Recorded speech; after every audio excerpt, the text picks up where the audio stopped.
All right, so this is day 2 of the syndication and crowdfunding workshop. We have a ton of material to cover in the next hour and a half, so I'm just going to get right into it. First things first, though, this is recorded. Wednesday session should be on the course board already. I believe the recording's there, and I think this session will be available Monday. It said the next business day by noon. So Monday by noon, this one should be up there as well. The slide decks are on there.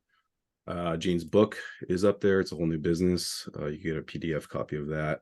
And if you want a physical copy of Gene's book, you can go to our website, tnllp.com, and then you just pay for shipping, and you'll get a hard copy of it.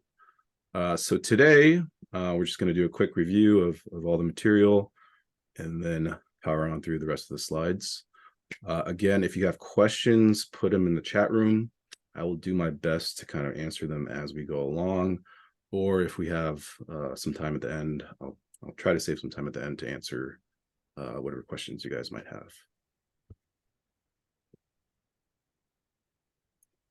So what's in this session? We're going to dive back into securities laws. I'll start with a brief recap of what I went over on Wednesday and then continue on with all the exemptions that are available to syndicators. We'll talk about what's in the PPM. The PPM is the private placement memorandum. It's the big disclosure document that you have to give to investors when you're raising money. And then we'll follow up with mistakes that you've seen sponsors make. And then lastly, steps for you to get started on your first deal. So, brief recap of what we ended on Wednesday. We talked about what is a security, right? The Howey test, investment of money, common enterprise with the expectation of profits solely through the efforts of a promoter. And that last element is really the critical element of a security. Is there this passive nature involved, right? So if you're using an LLC for your deal and you set it up as member managed and all of the members have a say in how the business is run, have decision-making authority, then you're not selling securities because there's no solely through the efforts of a promoter. However, if you set up your LLC as manager managed, and as I mentioned on Wednesday, it probably makes sense to do that if you have a lot of investors. You need someone that's making all the decisions.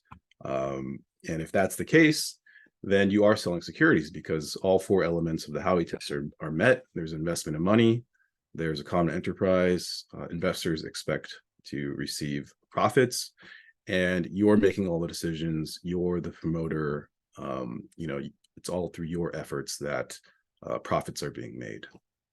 If that's the case, then now you're in the SEC world, and the basic rule, remember, is all securities must be registered with the SEC unless exempt. Registration, essentially, when you're doing an IPO, you are registering your securities with the SEC for the first time. And you can imagine, it's pretty self-explanatory why you might not want to do an IPO if you're doing a syndication, right? It's very, very costly. You have to pay attorneys, CPAs, accountants, underwriters, hundreds of thousands, if not millions of dollars to do an IPO. And then there's a time issue as well, where it takes years to do an IPO. And if you're doing a syndication and you only have 30 or 60 or 90 days to close, you can't wait that long. So that's why large public offerings aren't available to our clients.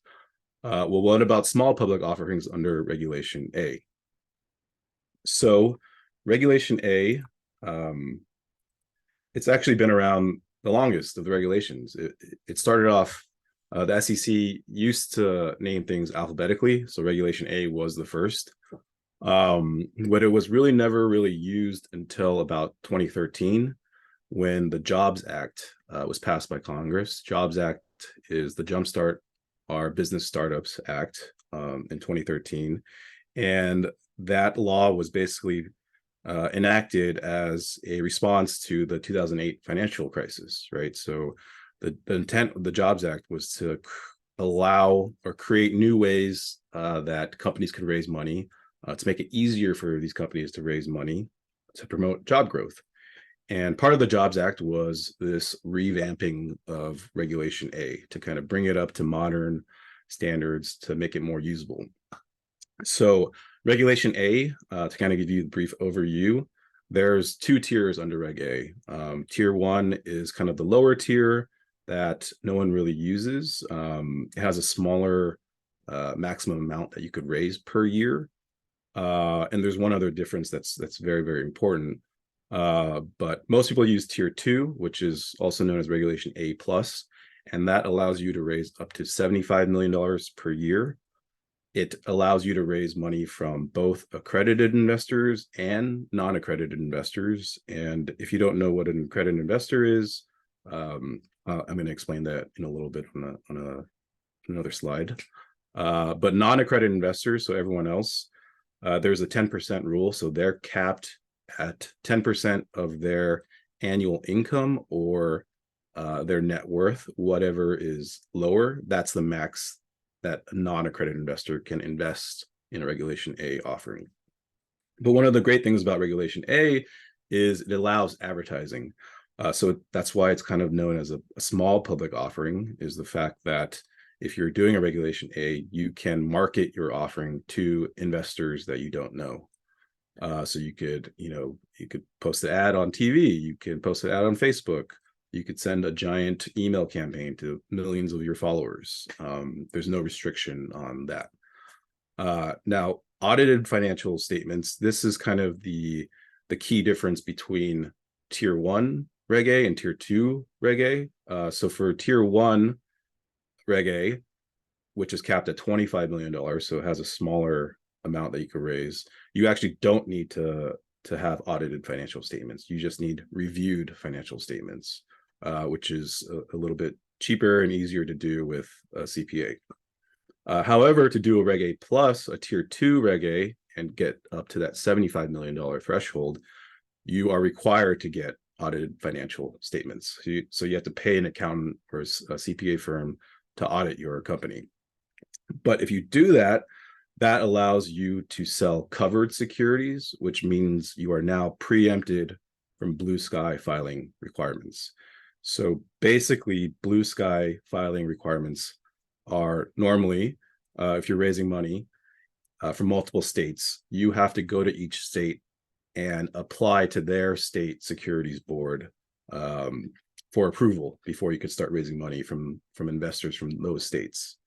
But if you're preempted from that, that means you don't have to do that, right? So you can imagine if you did have to do blue sky filings, that could be kind of costly, especially if you're raising money from, many, many different states. Each state has filing fees. And then it's also additional, legal work to do those filings. So you're paying legal cost for all of those states. So if you didn't have to do that, that could save you a whole bunch of time and money. So that's the reason why most people, when they look at it, when they're debating between a Tier 1 Reg A versus a Tier 2, it might make sense to pay the accountants a little bit more money to do the audit versus paying attorneys a lot more money to do all the blue sky filings. So from what we've seen, most people just, get the audit, don't worry about blue sky filing requirements. So sounds great, Reg A sounds great, but why wouldn't you do Reg A? Well, similar to a full-blown public offering, it's also kind of time-consuming. What we've seen is a minimum of 6 months to get approved by the SEC before you can start raising money. So there's an application process, which might not work if you have to close in 30, 60 days again. It's also relatively expensive compared to other types of exemptions. It's not as expensive as a full-blown public offering, but expect to spend at least 6 figures in accounting and legal costs to do a Reg A. And then lastly, you're now beholden to the SEC and potentially state securities regulators, because there's ongoing reporting that you have to do now if you are a Reg A company.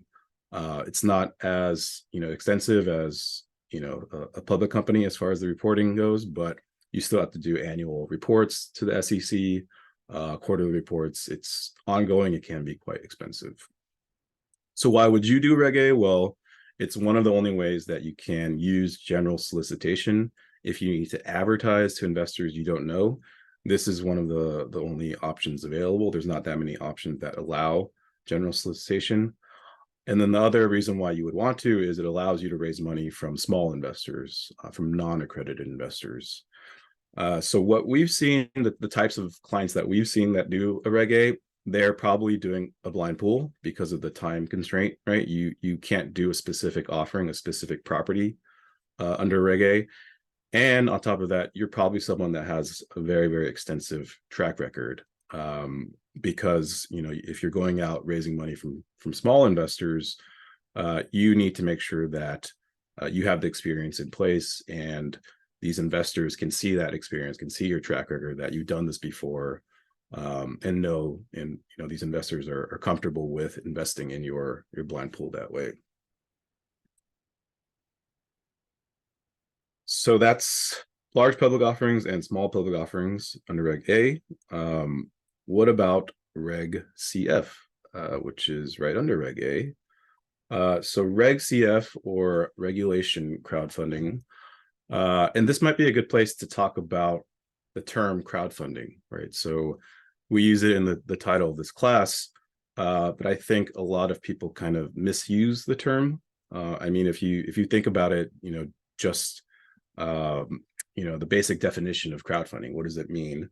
Raising money from the crowd, raising money from a huge group of investors. That could really mean a lot of different things. That could mean public companies that are raising money from investors on the New York Stock Exchange. Is that crowdfunding?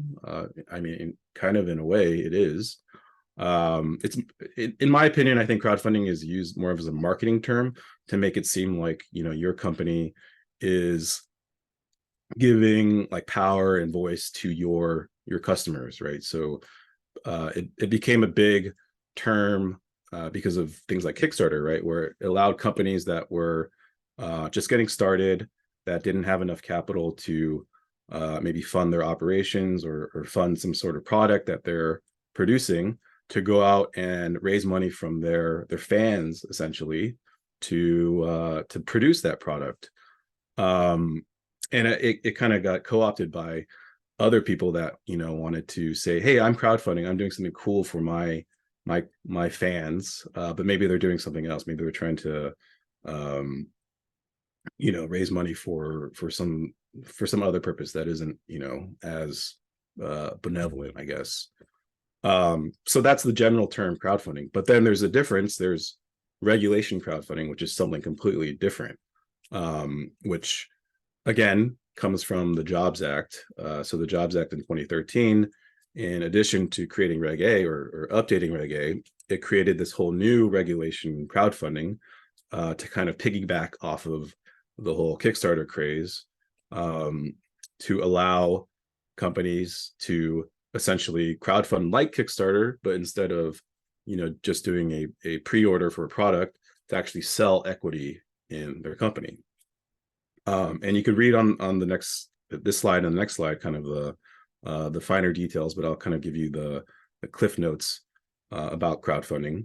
Well, first at the top, you can see as of the past, I think it was July, is when the report came out, only $386 million in total have been raised under regulation crowdfunding. And the median raise that companies are raising on these platforms is about 100,000. So you could see it's much, much smaller. Overall, it hasn't raised that much money, and the types of companies that are raising money are much smaller and raising much, much less compared to other types of offerings. So highlights of regulation crowdfunding: number one, it requires you to go through a registered funding portal. It's not just any website that allows investors to go on. These are actual companies that are licensed through FINRA, so they're essentially licensed broker dealers to be crowdfunding portals. and there's only so many of them that are licensed currently. So that's number one. You have to go through a funding portal. And number two, the cap on how much you could raise is only $5 million per year right now. It used to be 1 million, and then the SEC and Congress saw that no one was using it because, you know, $1 million is basically nothing these days. So they ended up bumping it up to $5 million a few years ago. Just like Reg A, though, there is a cap on how much non-accredited investors can invest. Right there is basically the criteria. But not accredited investors are limited on how much they can invest on a crowdfunding or a regulation crowdfunding website. Some other highlights: you can't use investor money until you raise at least 50% of the funds. You have to provide pretty extensive disclosures to your investors about the people involved in the deal, the company, what you're using the funds for. You have to provide financial statements about all the people to your investors. Securities are covered, but they do not need state approval. So again, like Reg A, you're preempted from blue sky filing requirements.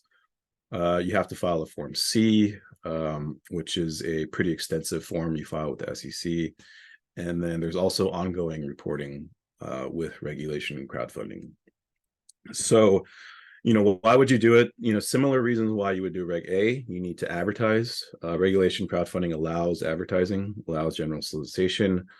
And then the other reason is you need to raise money from non-accredited investors. If that's the case, then Reg CF is another option available to you. I think so. I've only done a couple Reg CF offerings for clients. None of them have been real estate syndicators. One of them I did was they were a distillery. They were raising money to kind of, I guess, get some working capital and get some capital for their distillery business to produce more whiskey. And if you go to the regulation crowdfunding websites, you'll see that a lot of the businesses are kind of like that. That are small mom and pop brick and mortar businesses with like a little bit of a following, or they're more like startup companies. I don't think a single syndicator, real estate syndicator, has used regulation crowdfunding yet. And I think the number one reason for that is the requirement that you have to go through a registered funding portal. So you're kind of beholden to each portal's I guess criteria as far as who they want to be listed on their websites. In my opinion, if you're thinking about doing a regulation CF offering, I think the first step you need to do is talk to the best funding portals. You obviously don't want to get listed on one of the funding portals that just started and that they don't really have a following, because you're kind of reliant on their reach as far as investors for your offering, right? So if you get listed on a portal that doesn't have very many investors that use them, you're not going to really reach that many investors. So in my opinion, there's really three portals out there that are the best, and those are Start Engine, WeFunder, and Republic.co, I believe is the name of their website right now. So I'll say that again: Start Engine, WeFunder, Republic.co. And my advice to anyone that's interested, talk to one of those portals, see what they're looking for as far as types of companies they want, and see if you can get listed. And if you can, great. But most likely they're going to probably tell you no. And no, the other thing that I forgot to mention is, because these websites are licensed broker-dealers, they charge broker-dealer fees. So the distillery that I talked about, they had to pay the portal 7% of all the money they raised went to the portal. So it can be quite expensive from that point of view. Legal cost to do a Reg CF, it's probably not that bad. It's definitely cheaper than a Reg A, but I would say it's probably equivalent to doing a Regulation D offering. So that's regulation crowdfunding. So now that we got that black box out of the way, what does that leave you with as far as exemptions available? Well, there's the intra-state exemption under Rule 147. And intra means within, versus inter with the ER means between. So you could tell by the name, the intra-state exemption means that everything has to be within a single state. That means all the investors are from that state. Any properties that you're acquiring for the offering have to be in that state. And you, the sponsor, the person raising the money, and all of your co-sponsors have to be from that state as well. If that's the case, then you could use what's known as Rule 147, which is a federal exemption. So you don't have to register with the SEC, but you still have to possibly register or potentially register with the state that you're raising money in. So that's one of the issues with this exemption, is that it's state specific. One of the other issues is, and I think more important, and why we kind of don't really advise clients to use this rule, is the fact that you can't always be sure that an investor is from that state that they say they are. They might be using some sort of company like an LLC to invest, and if that LLC is, formed in another state, well, then now you just crossed state lines. Or maybe they moved recently, or maybe they have properties all across the country, or maybe they lied to you and they said they're from this state, but really they're not. They're from some other state. Well, if that's the case and you find out later, then now you just lost your ability to rely on this exemption, and you've potentially sold unregistered securities. So that's why we kind of don't really use this exemption. If you are interested in it and you think it might apply to you, then you would need to talk to a local securities attorney that specializes in your state specific securities rules, because that's going to govern what rules you have to follow as far as, can you advertise? Is there a limit on what types of investors you could take into the deal? Is there a limit on how much they can invest? All of that stems from state specific rules. So if you're in a state like California, then Gene and I could potentially help you, because we're in California and we know a little bit about California securities rules. But if you're in a state like like Florida or New York, then you need to find an attorney there that specializes in those state specific rules. So now that we kind of crossed off everything in the black box, we crossed off Rule 147.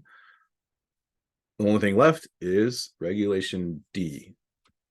And if you remember, I think Gene talked about on Wednesday how much money is raised under Regulation D versus other exemptions. This is really like 99% of private capital is raised under Regulation D. And I'll get into kind of the reasons why I think that is. But Regulation D is essentially broken down into 5 rules, Rule 501 through 506. You'll notice there's no more 505. They got rid of that a few years ago and rolled it into 504. So 504 is basically 2 rules in one now. Rule 501, though, all it is the definition of an accredited investor. How does an individual qualify, and how do entities qualify as an accredited investor?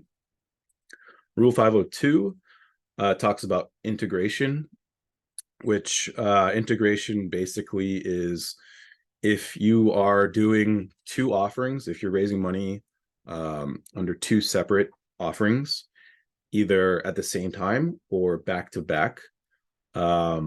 And the only reason why you separated it out into 2 offerings was to get around some sort of rule, right? Like you were trying to find some loophole. The SEC will say, no, you can't do that. We're going to integrate the 2 offerings into one. And now you were supposed to follow the more restrictive rule. So give you an example. Say there's 2 offerings that one that allows advertising and one that doesn't allow advertisement, and you did the one that allows advertising first, and then immediately after did one that didn't allow advertising, and you did that so that you could essentially advertise to the second group of people. Well, if the SEC finds out about it, they're going to say, no, no, no, you can't do that. We're integrating the two offerings. And the more restrictive rule said no advertising, but you advertise. So now you lose your ability to rely on this exemption. You've just sold unregistered securities. So it's pretty important, right? Like integration, basically, like it's the rule that says no loopholes, right? You have to follow everything by the book.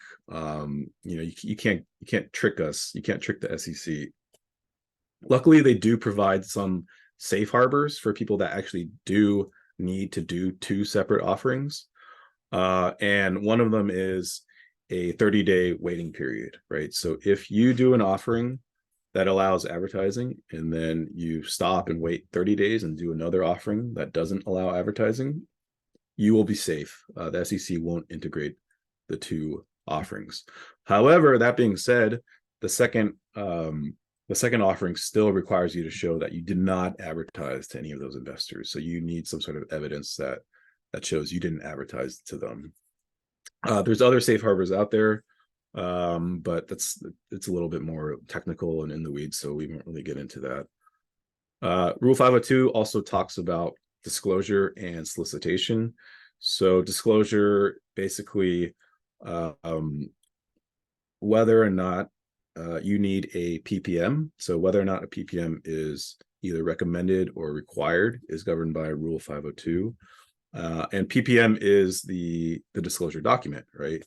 But regardless of whether or not a PPM is required, what is required is the disclosure of all material information about the offering. And what is material information? It's basically, I'll give you the definition is any information that a reasonable investor would need to make a decision on whether or not to invest in the deal. So basically, you have to put yourselves in the shoes of an investor and say, what do I think I need? What information do I need to make a decision to invest? That's always required. That disclosure is always required, no matter what. Solicitation, though, so generally speaking, under Regulation D, solicitation of investors, advertising to investors is not allowed unless certain conditions are met. And then the limitation on resale. So if you're doing a Regulation D offering, you're selling what's known as restricted securities, which means that your investors cannot resell them for at least 1 year.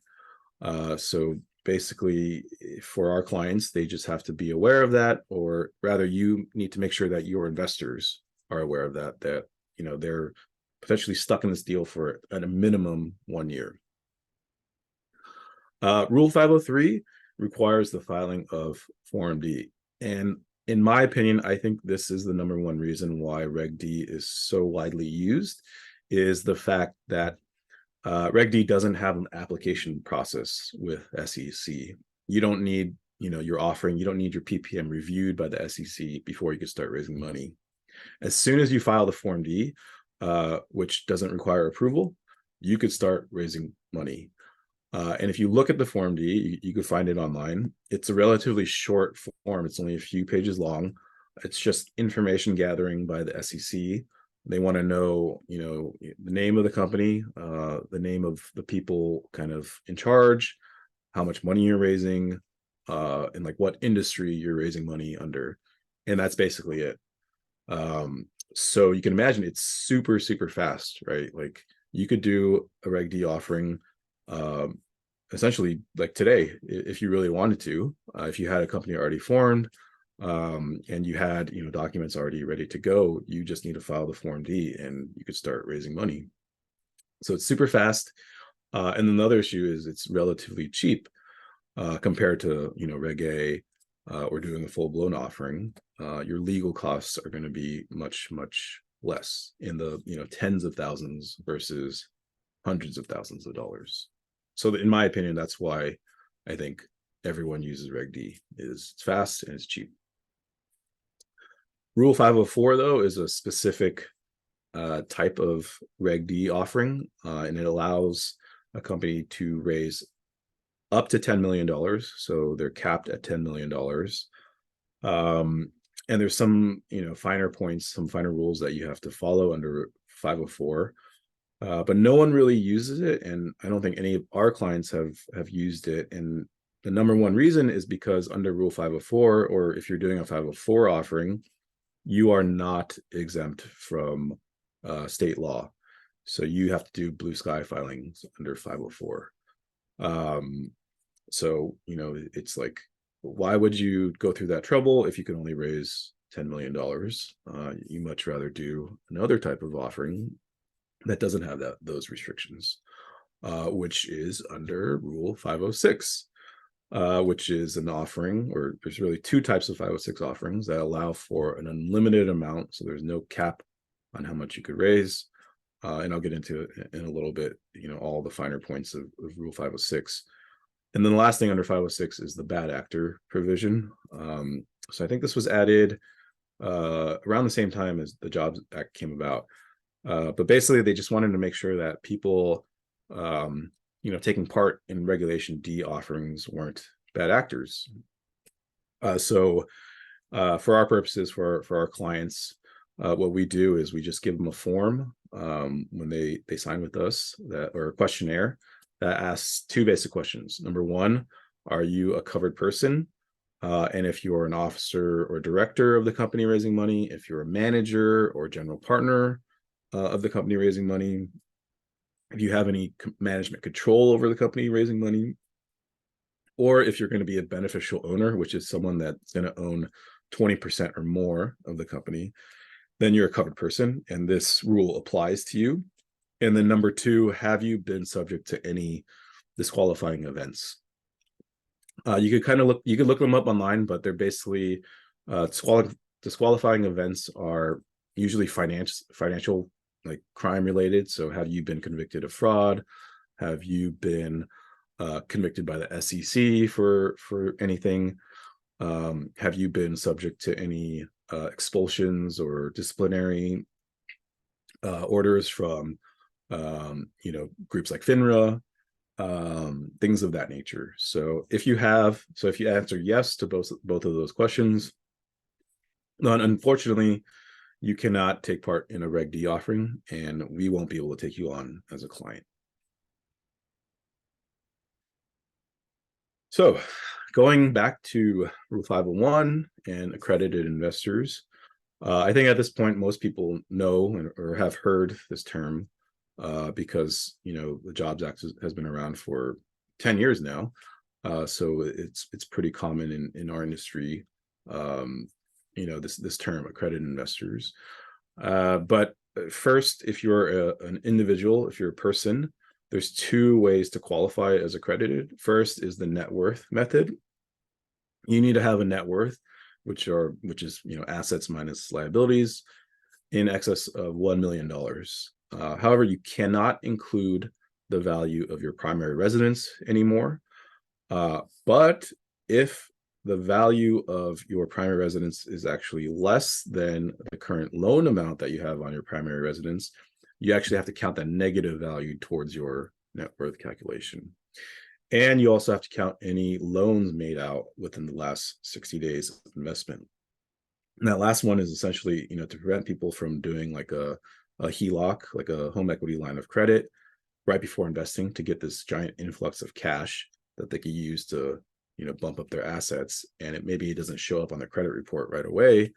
And they say, oh, I meet the $1 million threshold. Well, no, you don't. You can't do that. You have to actually count the value of the loan against that. So that's the net worth method. The other method, if you're an individual, is the income method. So if you're single, if you made $200,000 or at least $200,000 the last 2 calendar years, and you think you're going to exceed that again this year, then you're accredited. If you're married and filing jointly, you can combine your income, and the threshold is $300,000 combined.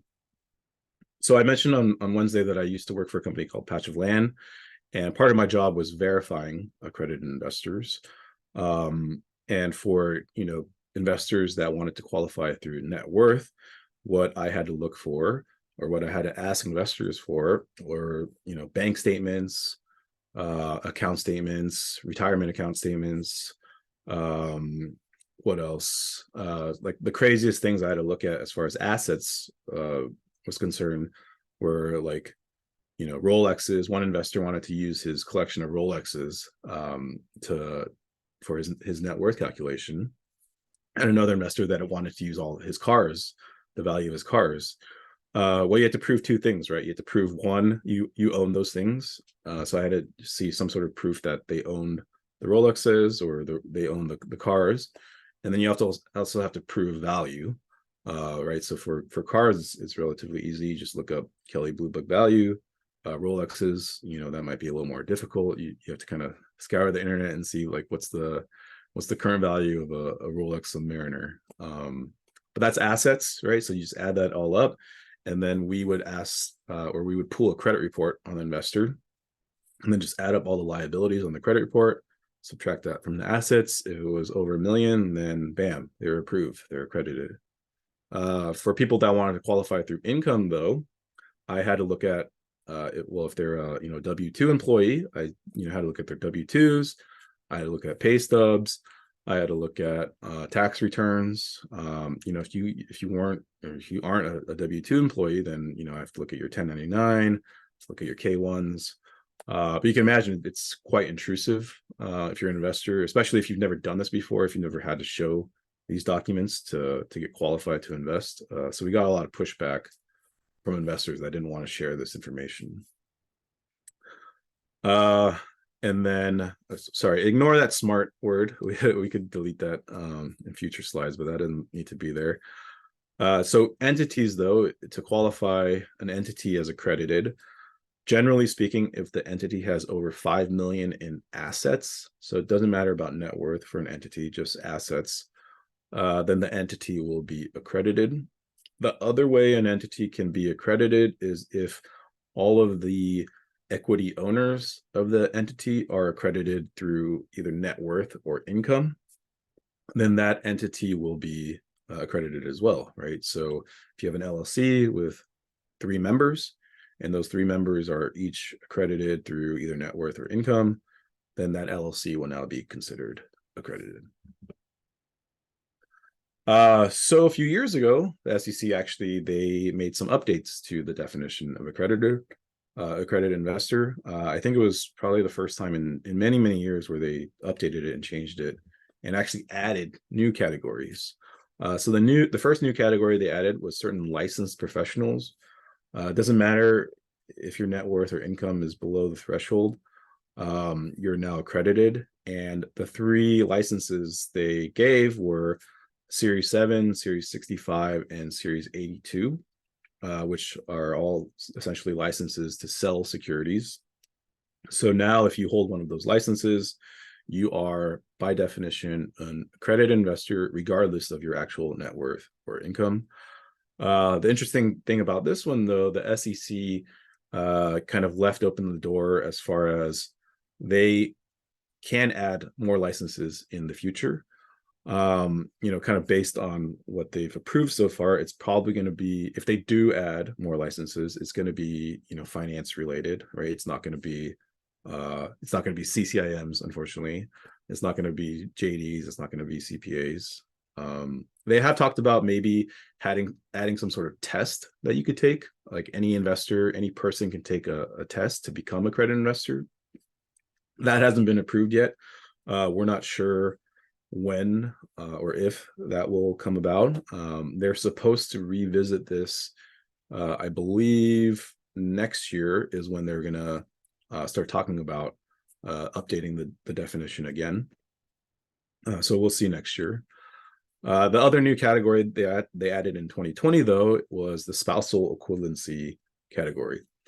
So instead of having to be married and filing jointly, you can be spousal equivalents, which basically means, if you present yourselves as spouses, if you're like cohabitating partners, you can combine your income and net worth to meet those thresholds.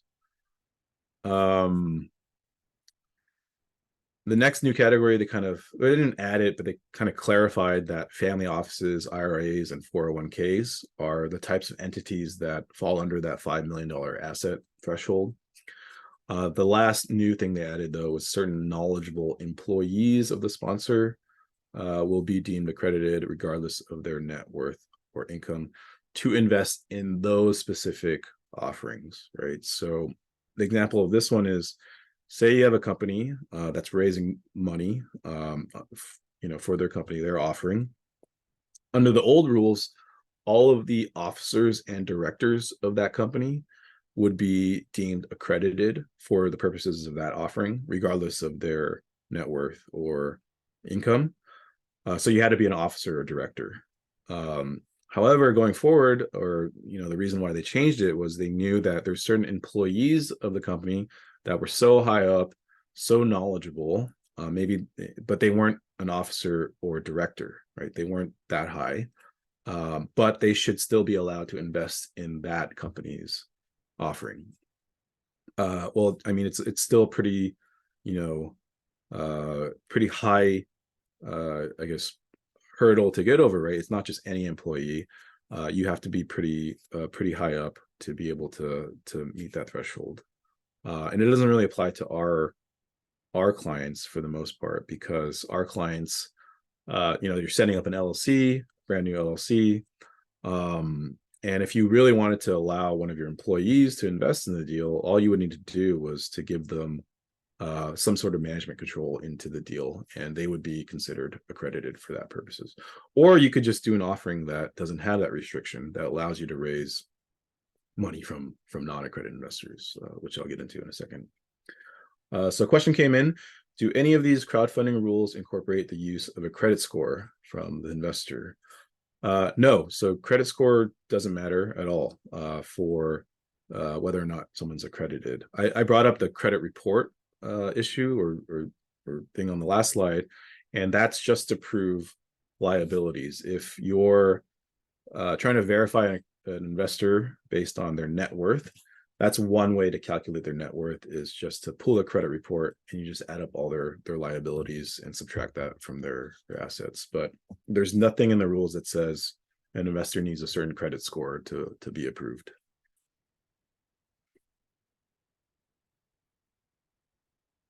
All right, so just to give you some kind of background stats about how many accredited investors we have in the US today, just individuals with incomes over $200,000, there's at least 11 million households that meet that threshold. Adding in the joint incomes over $300,000, there's an additional 5.8 million, so about 16 million, actually 17 million households potentially. Actually, I don't think it works like that.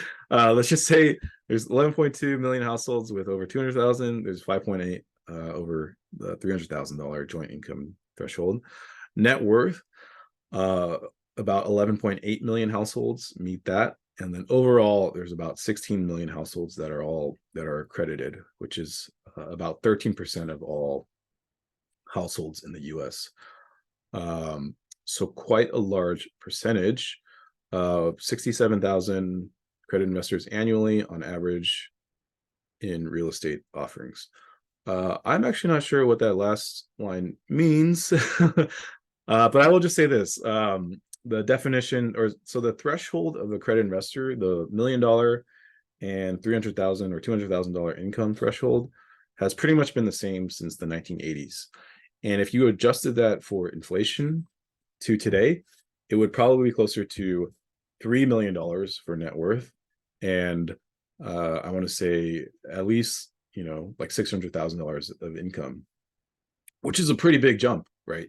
So there has been a lot of pushback from certain people that say we need to increase these thresholds to account for inflation. There's too many accredited investors these days. We need more restrictions. I mean, I'll let you kind of decide on your own whether or not you agree with that, or maybe you think there should be more accredited investors. We should allow more people to invest in these deals. But there's definitely pushback from both sides on the SEC to update the definitions to either add more restrictions, or add some sort of inflation tie in with these thresholds, or to expand it even more to allow more people to invest. But I don't want to speculate on what the SEC is going to do. I think, I know they're required to revisit it next year, and they are required to update it in 2025. And when that happens, we'll update you guys and let you know what the change is. So, kind of getting into the meat and potatoes of Regulation D, and really this class. There's two rules under Regulation D that almost everyone uses to raise money. 99% of our clients are using one of these two rules. And I think 99% of capital being raised in the US is using one of these two rules. And by far, the majority of that is under the rule on the left, Rule 506B. So, kind of give you, I guess, a brief history lesson. There used to only be Rule 506B, or rather, it wasn't B and C. C is relatively new, but previously, or prior to, again, the Jobs Act, prior to 2013, Regulation D was everything in the left box. And then the Jobs Act came about and created 506C. So starting with the left box, the old way and the traditional way of raising money, there's no limit on how much you could raise under a 506B offering. You can bring in an unlimited number of accredited investors. So you can have as many accredited investors as you want in the deal. Investors just self-certify. So there's no verification process as far as whether or not your investors are accredited.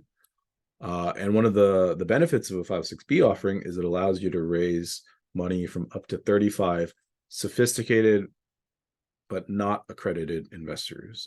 So you can raise from non-accredited investors, but they do have to be sophisticated. PPM is recommended if you are only raising money from accredited investors, so you don't have any sophisticated investors. Then the rule says you're not required to have a PPM. You just, it's recommended that you have one. However, if you raise money from even a single sophisticated investor, a PPM is now required by rule. But the defining characteristic, though, of a 506B offering is it does not allow advertising or general solicitation. So this is why it's kind of known as, or people that are first getting started out and thinking about doing their first deal, they're like, oh, I want to do a friends and family offering. I want to raise money from my friends and family. But there's no such thing as a friends and family offering. There's no exemption called the friends and family exemption. They're probably doing a 506B offering because they're raising money from people they have a pre-existing relationship with. They're not advertising. They don't need to advertise to investors they don't know. So that was the old way of doing things. And then Jobs Act, it creates 506C. Again, kind of on the heels of Kickstarter and crowdfunding, they wanted to update Reg D to take advantage of this new, take advantage of the internet to allow people to raise money online. So they created 506C, which has a lot of similarities to 506B in the fact that there's no limit on how much money you could raise, and there's no limit on the number of accredited investors that you could bring in. However, under 506C, you have to be reasonably assured that every investor is accredited. So what that means is you have to take steps to verify them. And that's, what I did at my old job. And that's kind of what I talked about when we were talking about the definition of accredited investor, looking at tax returns, looking at bank statements, getting a credit report. Those are steps that you have to take as a sponsor if you're raising money under 506C. And then obviously you can't take any sophisticated investors because everyone has to be accredited. But if everyone is accredited, that means the PPM isn't technically required anymore. It's just recommended. And then, the great thing about 506C is, because of the Jobs Act and, using the internet, it allows advertising. So if you're doing a 506C offering, you can advertise your deal to people that you don't know. And if you, I'm sure some of you guys have seen, real estate crowdfunding websites, or people that are raising money online and just blasting their offering to everybody, to all their friends, maybe on Facebook. And at the bottom, you'll see only accredited investors allowed. Well, if you see that, you could kind of tell they're doing a 506C offering, and they're probably going to have to verify that everyone is accredited. Not probably, they will. They definitely, by rule, have to verify that everyone is accredited. Going back a little bit, though, the PPM issue. So regardless of whether or not you are required by rule to have a PPM, if you're our client, we would strongly still tell you need a PPM. And the reason for that is, even though it's not required, what is required is full disclosure of material information to your investors. And the easiest and best way to do that is just have a PPM, because PPM, that's how it's structured. That's the purpose of it, is to provide full disclosure. So, Scott, you asked, how is a sophisticated investor defined? Well, I'm about to answer that question. So this section, the 3 words, so let me back up. Okay, so we talked about 506B versus 506C, and to kind of give you my personal experience through my clients, I would say about 90% of my clients are still using 506B. And if you look at the numbers that the SEC has provided, 90% versus 10% using 506C.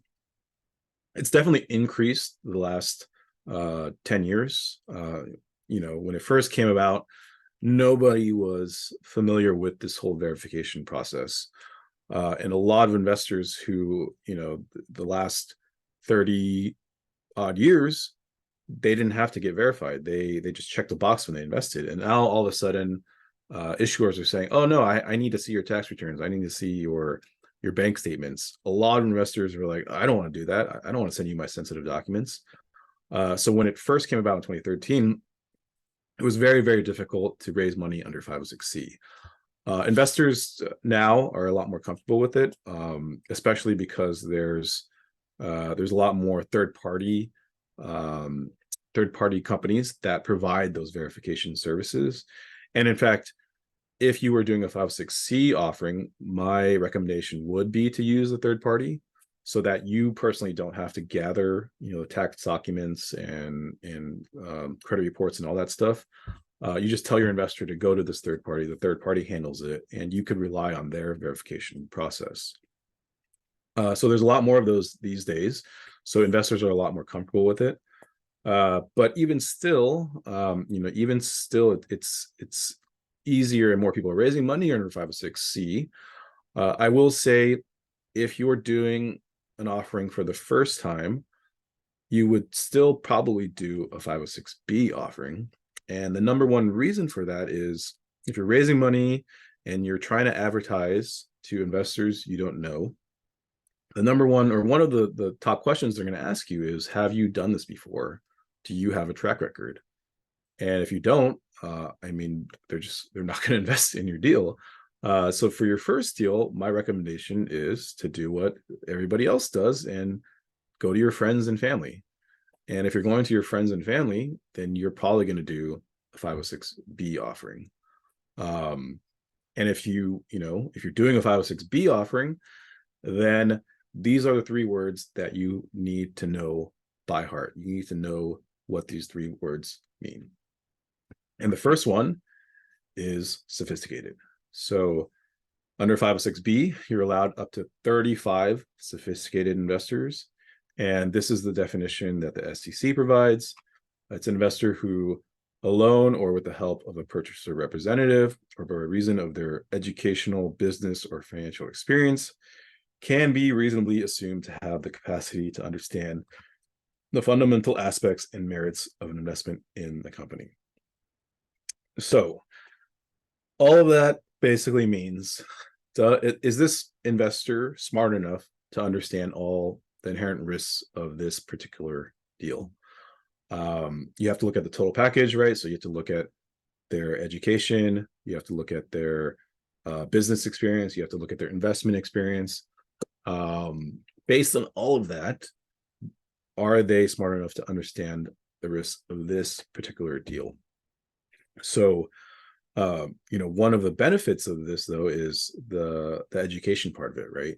So maybe today this investor isn't sophisticated, right? They don't know enough about real estate to make an informed decision about your offering. Well, you can educate them. You can bring them up to that sophistication by teaching them about deals maybe you've done in the past, or deals that you see other people use as case studies. You can create a sophisticated investor. The other thing to keep in mind is, this is kind of, I guess, industry specific, right? So a company that's doing a real estate offering has totally different risks than a company that's doing like biotech, right? So an investor might be sophisticated for one type of offering, but might not be sophisticated for another. So there's kind of like it's a judgment call, right? At the end of the day, it's a judgment call based on your reasonable picture of this investor. Are they smart enough to understand all of the risks in the deal?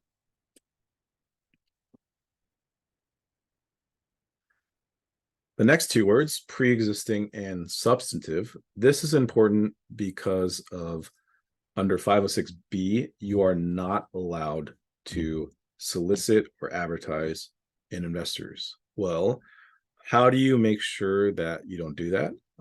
You need some sort of defense, right? And this is the defense against being charged with advertising or solicitation. The defense is you can show and you have established a pre-existing and substantive relationship with the investor. Because if you can show a pre-existing and substantive relationship, that means you did not advertise to this investor. You knew them prior. You had a substantive relationship with them, and it wasn't a general solicitation. You might have solicited this investor directly, but it wasn't a general solicitation. It wasn't a general advertisement. Well, the SEC has said the existence of a pre-existing and substantive relationship is one means, but not the exclusive means of demonstrating the absence of a general solicitation and Regulation D offering. Even though the SEC has said this is not the exclusive means, this is the one means that we can teach, and this is the one means that we can rely on, because this is essentially the only guidance that the SEC has provided to make sure that you are fully protected from a charge of advertising or solicitation. So, you could take the SEC at their word and say, oh, I mean, I could figure out a different way to prove that I didn't solicit to investors. But this is the one way. This is the one way that we teach, and this is the one way to guarantee that you are fully protected. So how do you make sure that you have a pre-existing and substantive relationship? Well, first, let's talk about pre-existing. What does it mean to have a pre-existing relationship with an investor? It has to be a relationship that existed prior to the offering. Well, when is that? Is it when you have an LOI accepted from the seller? Is it when you have the property under contract and you have a PSA signed? Or is it when you have a fee agreement with your securities attorney? The answer is number 3, the fee agreement with the securities attorney. And to kind of explain why is, even if you have an LOI or a contract signed, there's no guarantee that you are going to start raising money. You're going to have an offering. There's no clear sign that an offering is going to take place. However, as soon as you sign with a securities attorney like me or Gene, that is clear evidence that you're about to start raising money. So that is the cutoff point. That's what we teach. That's what Gene and I teach. And that's our policy, is As soon as you sign with us, your database, your book of investors closes. You cannot accept any new investors into your deal from that point forward. If you meet a new investor after you sign with us, you can't take them into the deal. You can only take investors that you've met prior to signing with us. So that's important because, well, you need to make sure you have a full database of investors prior to signing with us. So that timing is important. And you have to make sure that, when you're negotiating the PSA, you need enough time prior to closing, and timing as far as when to sign with us, that you have enough investors in your database prior to that point. That's our policy. Other people might have different policies, but if you sign with us, your book closes on that date. So, couple of questions popped in. Could investors have their accountant certified that they are accredited? Yes, great question. So verification, I went over, kind of the process if you were doing it yourself. But similar to a third party, right? You could send your investor to a third party to get verified. If they have a letter from a licensed CPA or a licensed attorney or a licensed investment advisor that attest to their status as accredited, you can rely on that as well. So if you're doing a 506C offering, you can rely on those letters, and you don't have to do it yourself. Frank asked, does that mean a cold call is okay? I think you mean as far as establishing that prior pre-existing relationship. Yeah, so if you made that cold call to a new investor prior to signing with us, then technically that relationship was pre-existing to the offering. However, there's another part of it, which I'm about to get to, which is the substantive nature of it, right? You still need to develop a substantive relationship with that investor. What if a group reaches out to you because they've heard about your project? Yes. So for this element of pre-existing, it doesn't matter how you come into contact with this investor. You could cold call them, they could come to you. You can meet them walking on the street. As long as that relationship existed prior to signing with us, you've met this element. There is another element, though, which is the substantive element of the requirement, which I'm about to get into. Can you present, discuss the investment opportunity to interested people you have?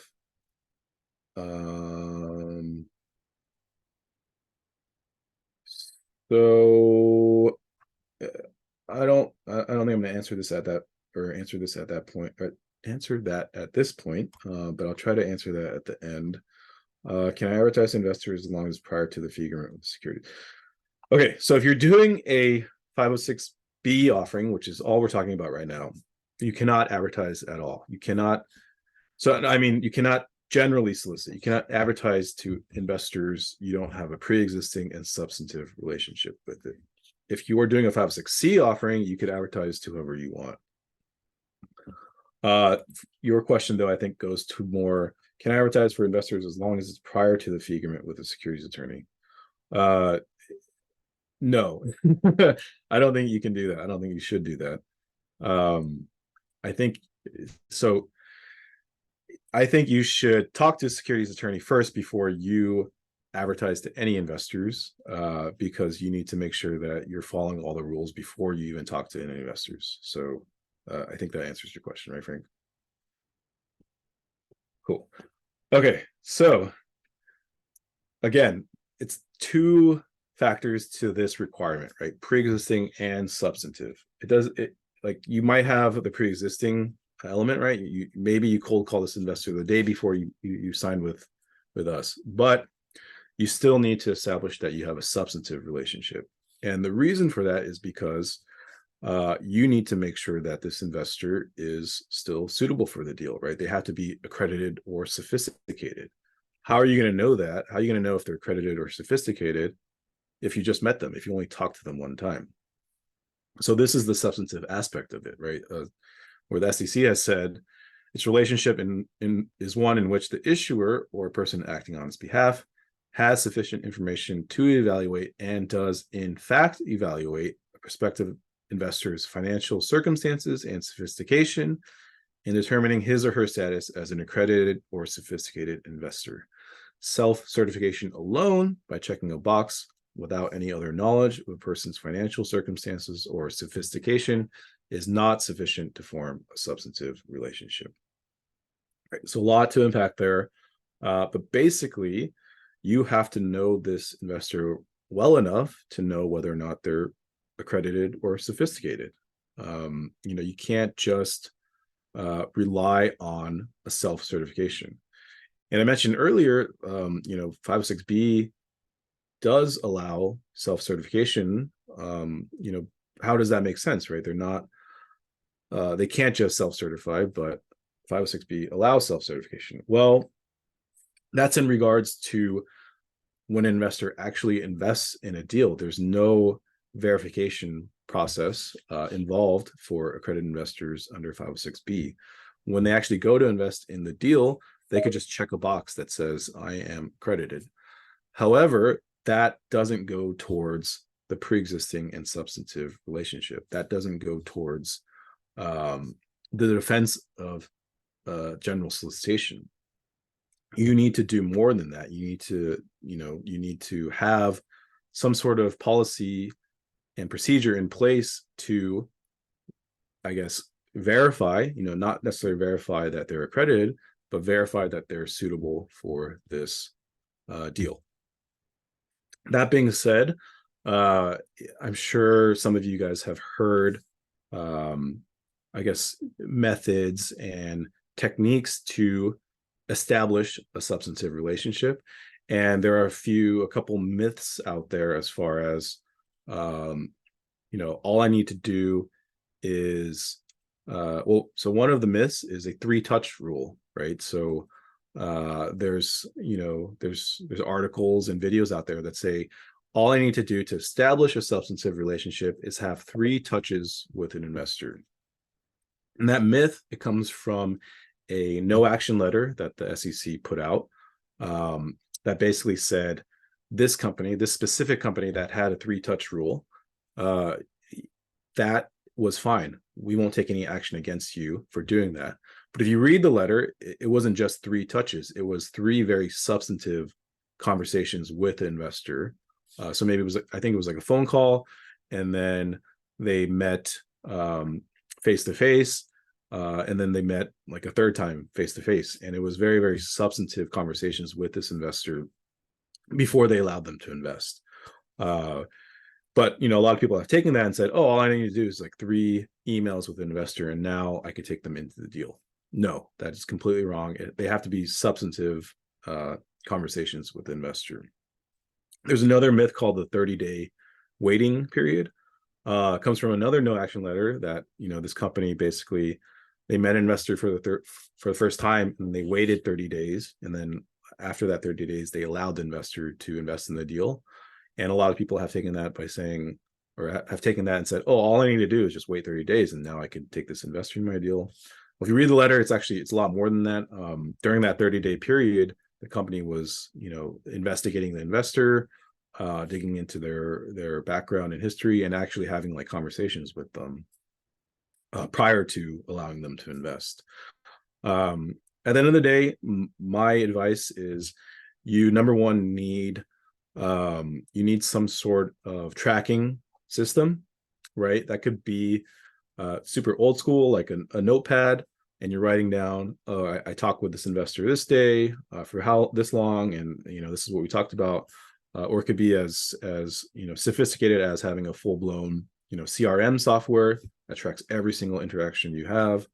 But you need something tracking your interactions with your investor, and you just need some sort of policy in place that says, I am only going to take certain investors who meet these requirements, right? So it could be that they all have certain education, they all have invested in similar deals in the past, but the important thing is you need a policy in place, and you need a tracking system to make sure that, one, every investor you're bringing in is pre-existing, so you have evidence that you met them prior to signing with us, And then two, you have evidence that the relationship is substantive. You know that they're either accredited or sophisticated because of all these things that you've discussed with them.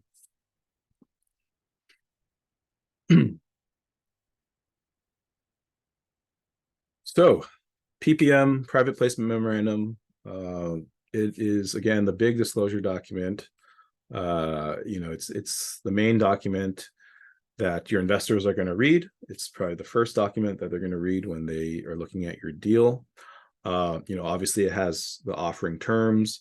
So how much money you're raising, what's the minimum investment amount, how much percentage of the company investors are buying, is their preferred return, what's the waterfall, obviously description about the business and the property. There's a very, very large risk section. So risks about, the property itself, risks about general real estate investing, risks about taxes. There's a large section about conflicts of interest, suitability standards, which, whether or not what's accredited versus sophisticated. Sources and uses of money is important because it's going to show how much money you're raising and what are you going to be using the money for, the down payment, closing costs, etc.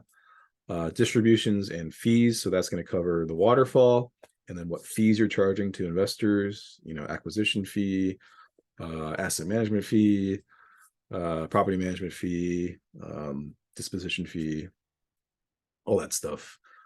Information about property, again, voting rights, very important. What can investors vote on? Can they vote to remove you as the manager? Generally, in our documents, there's a process, a very lengthy process investors have to go through to remove you. They need to show cause. They need to have an actual reason.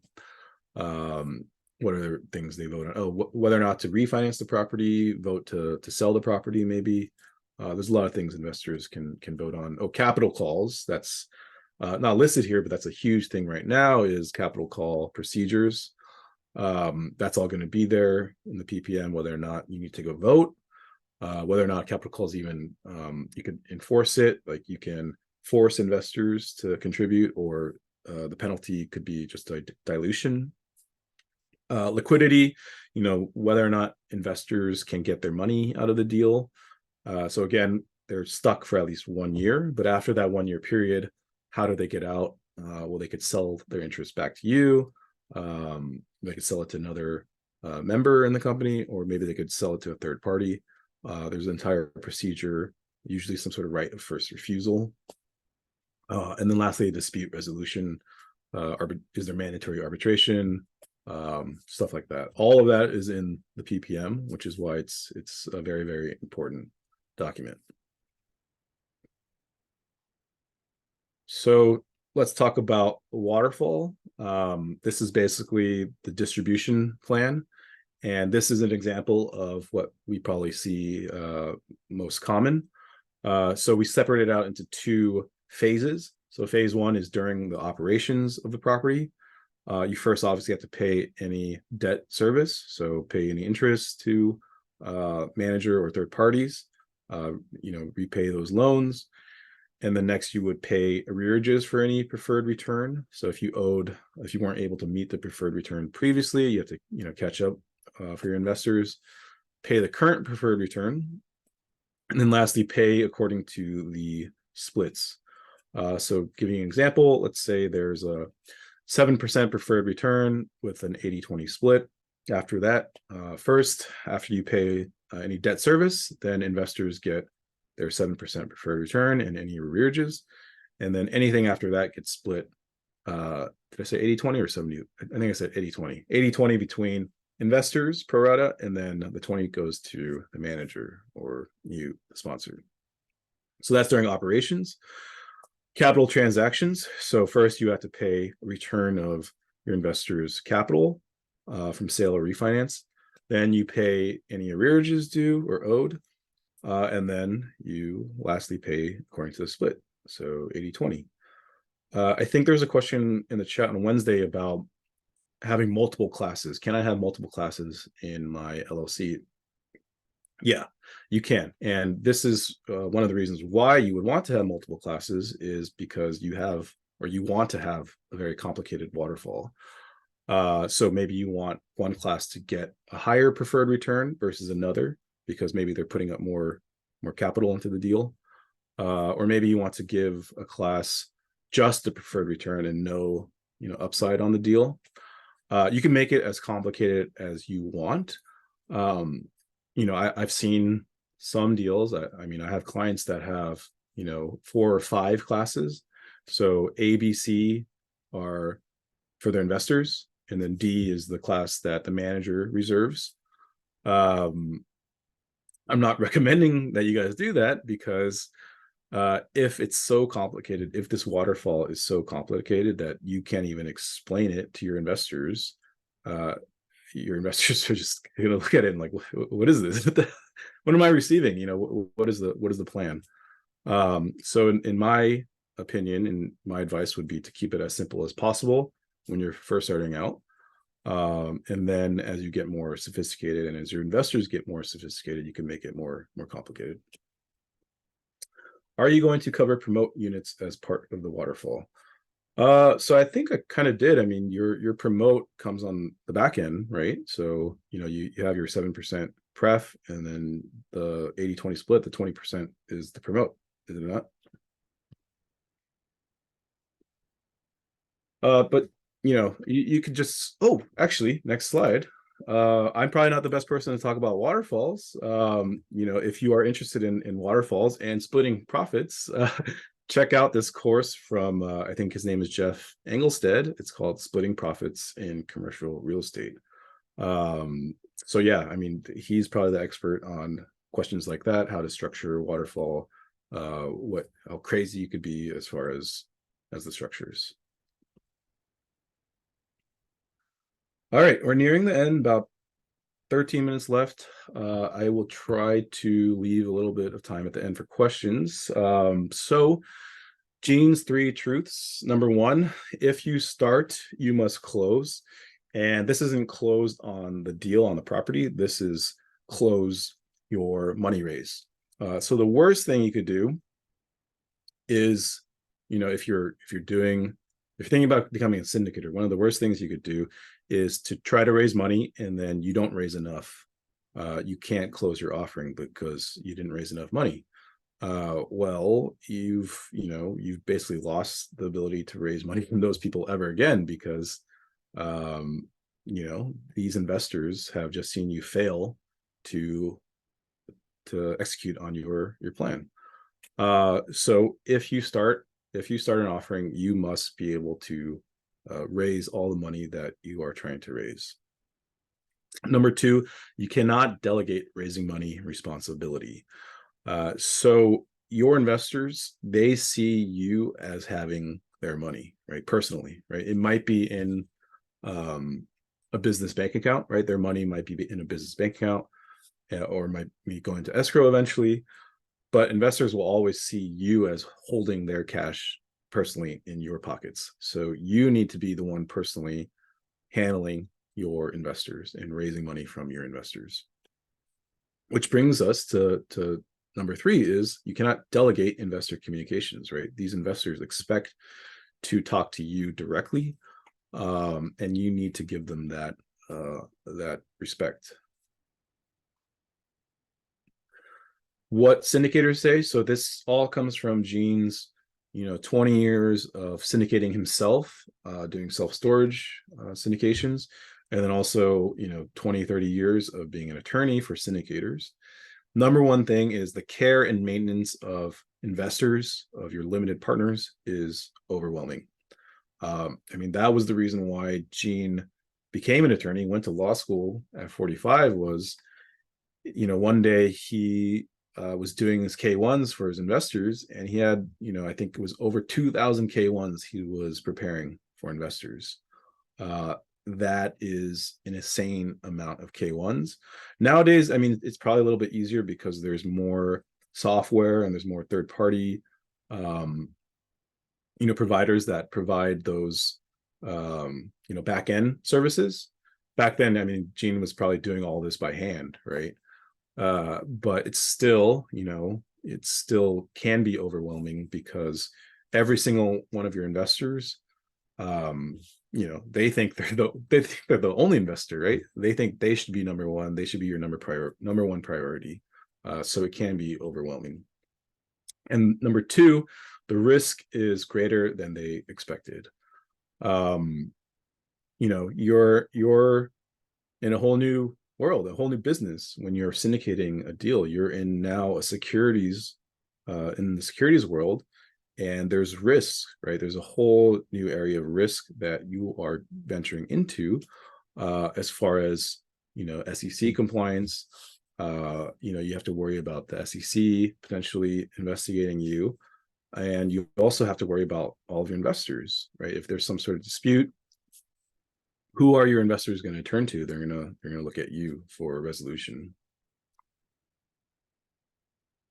So big mistakes that we've seen. Number one, not having enough time to raise money. If you're a first-time syndicator, we recommend leaving at least a month, maybe even 2 months, to raise money. And that means, our firm, we need about 2 to 4 weeks to get everything set up and drafted before you can start raising money. So I would say, if you sign a contract, if you sign a PSA, have at least 90 days from that time to close, because the first 30 days, you're getting everything set up with us. You're doing your due diligence on the property as well. But then the first 30 days, we have to get everything drafted, and then you can start raising money. So now you have 60 days to close. If you had much less than that, right? If you had to close within 30 days and you just come to us, and you've never done this before, right? You're a first timer. We might not take you on because there just isn't enough time for us to get everything done and for you to raise money prior to closing.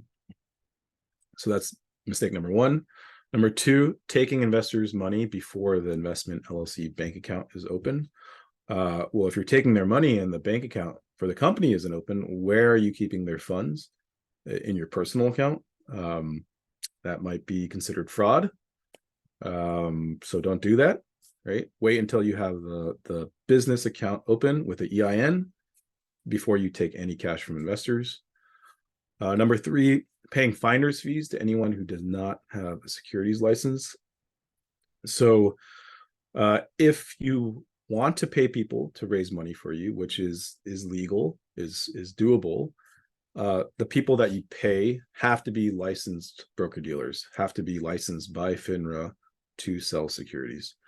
If they're not, that is a huge no-no. You're not only is the person who's selling securities on your behalf violating the law, but you are as well, because you're paying these people. So be careful about anybody that approaches you that says, hey, if you pay me X amount of dollars, I'll go out and raise money for you, or I'll go out and find investors for you. That's different than, say, someone that comes to you and says, hey, I'll give you this list of investors for X amount of dollars.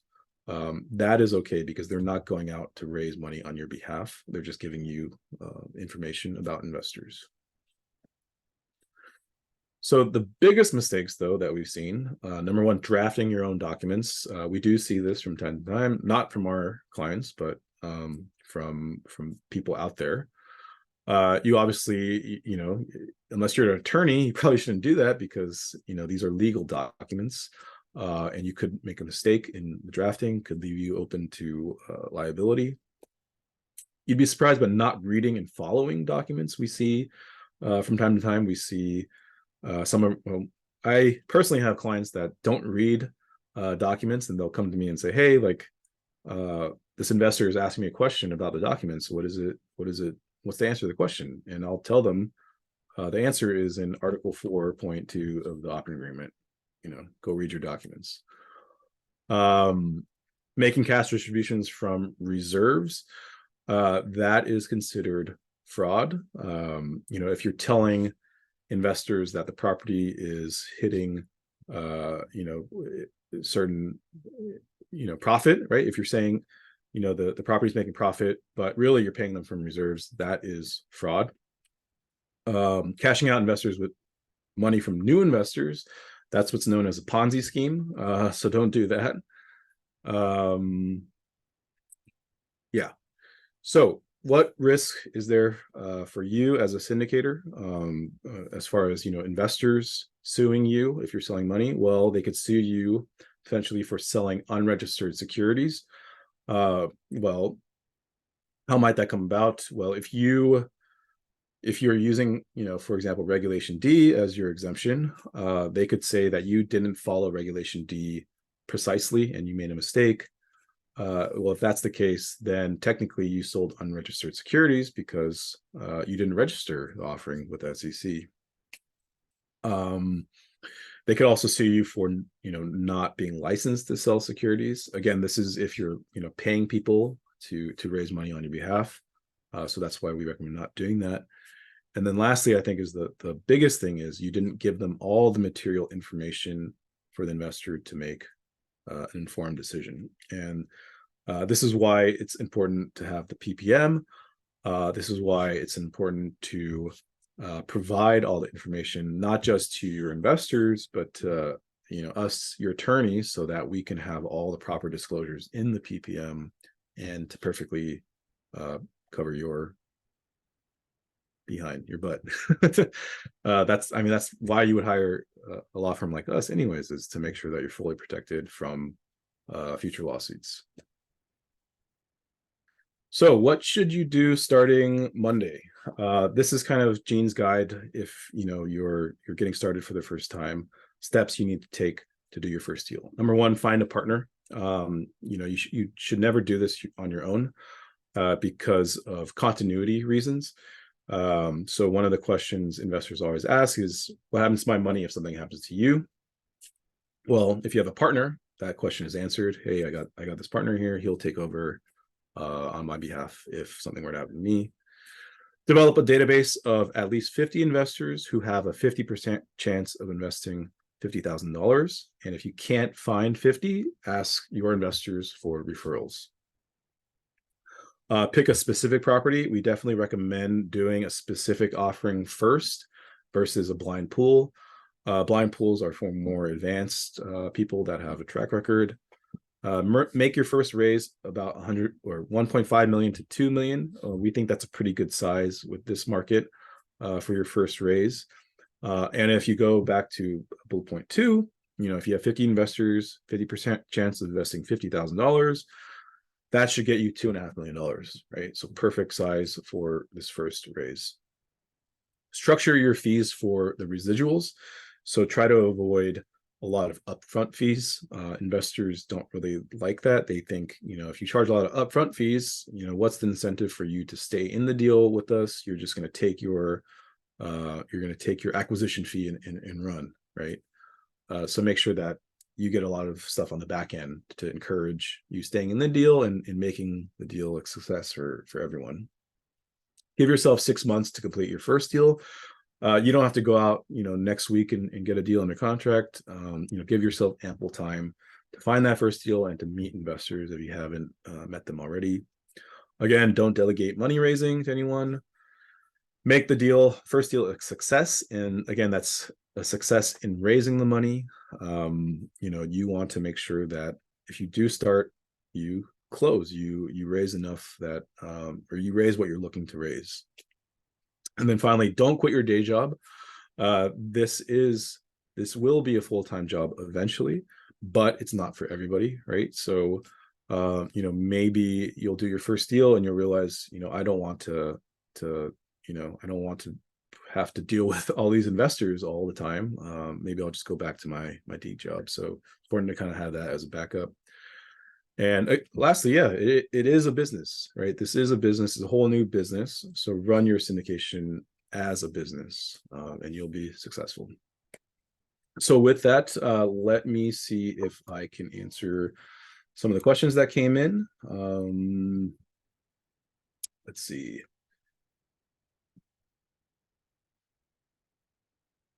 What's the key difference between advertising and solicitation? It's used interchangeably, right? So anytime I talk about advertising and solicitation, it's all one thing, right? So Rule 506C Reg A, regulation crowdfunding, all allow advertising and solicitation. So you can go out and you can market to anybody, right? There's no restriction on how you sell your securities. That's what advertising and solicitation means. 506B does not allow that. You're going to cover, I answered that earlier. As we raise money, is it normal to have investors deposit cash once they've committed, even if the single project closing is months away? Or do you wait until a week or so before closing? If you wait, is there any legally binding way to get them to commit so everyone doesn't back out right before closing?